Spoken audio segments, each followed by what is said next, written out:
Jeigu žmogus labai pyksta ir labai negatyviai galvoja, tai jis gali sukelti tam tikrą elektrinės energijos sprogimą savo viduj. Ir tas sprogimas gali baigtis tiesiogiai nelaimė, jis gali baigtis žaibišku infarktu, nes širdis netlaiko to smūgio. O tada smūgį žmogus susikuria pats savo mintimi.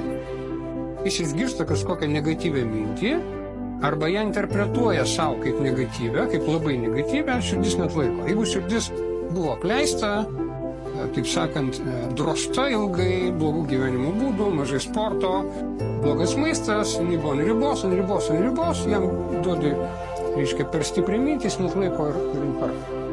Tai reiškia, kad mes turim labai galvoti, ką mes galvojam. Todėl išminties mokymai nuo senų laikų sako,